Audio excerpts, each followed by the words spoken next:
Hello everyone! Today I wanted to show you guys a race I had on Suzuka a few days ago.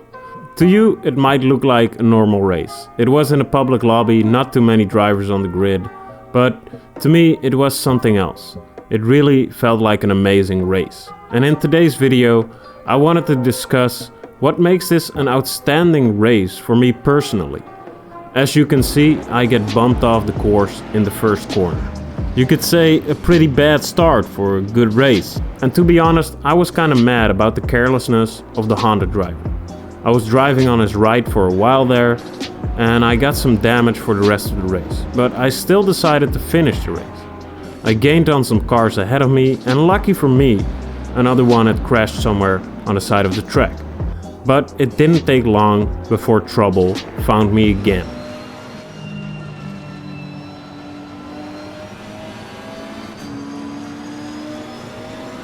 The McLaren driver still had butter on his gloves and lost control after this corner, and I wrongly anticipated which direction his car was headed, resulting in even more damage. After this incident, I contemplated if quitting was maybe the best option. Maybe I could find another, cleaner race, but I stuck with it. And in hindsight, I'm glad I did. I kept on driving. I'm not really a Suzuka veteran, so I figured I might as well practice the track for a bit. And so I went on my merry way to get some experience with the track. The longer corners were my weak spots, and I couldn't really wrap my head around the driving line. So that's what I wanted to focus on. But then the next challenger appeared. A Porsche came in sight, and I was just trucking along. But the Porsche seemed to get closer and closer.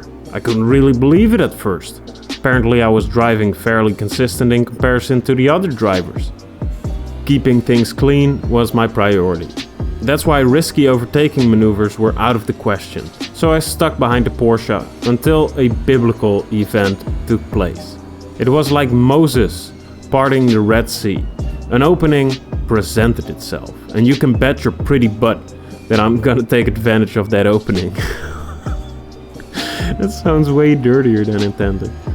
Anyway, I overtook the Porsche and defended my position, albeit fairly poorly, until the end of the race.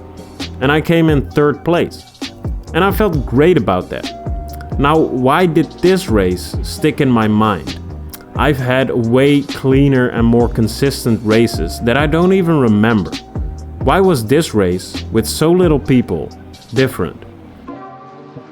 The first thing that comes to mind is that this race is a story. It's comparable to one of my all-time favorite films, Rocky. I was like Rocky in this race, a nobody no one's ever heard of, and I get beat down. But just like Rocky, I got back up. I stuck with it, and even though I didn't win, I went the distance, and that's something to be proud of. You don't have to win to be a winner. And if you've enjoyed Rocky, you know exactly what I mean. Besides the race being a story of overcoming difficulties, there was respect. Maybe not at the start of the race, but it felt like there was a mutual respect between me and the Porsche driver. We didn't dive bomb each other. We kept it clean even though it was a public lobby. And that's something you don't come across every race. So many people out there are a-holes. But you notice, remember, and respect the people that respect you. And I think such sportsmanship can only be found in highly competitive games like this, where the low road often leads to cheap and hollow victories. The high road offers fulfillment, satisfaction, and respect. The third aspect of a great race is the challenge. This race at Suzuka felt like it was a fitting challenge for me. I wasn't dead last with no one in sight. I also couldn't easily overtake everyone on my way to first place. The challenge was just right. I had to stay focused, clean, and consistent to reap any rewards. Because I rose up to the challenge, I felt accomplished. So yeah, I think a great race is something personal. You will have to overcome personal obstacles. You're challenged appropriately, and there's respect among the drivers. And I think that any race that has those three pillars will stick with you. even though you didn't finish first. It's a personal victory, and those count a million times more than the cheap and hollow victories. I hope you enjoyed today's video. Leave a like if you did, and subscribe if you want more of this existential nonsense, because I love racing and I love making these videos. Thanks for watching at least. I see you later, my beautiful baby boys. Mwah.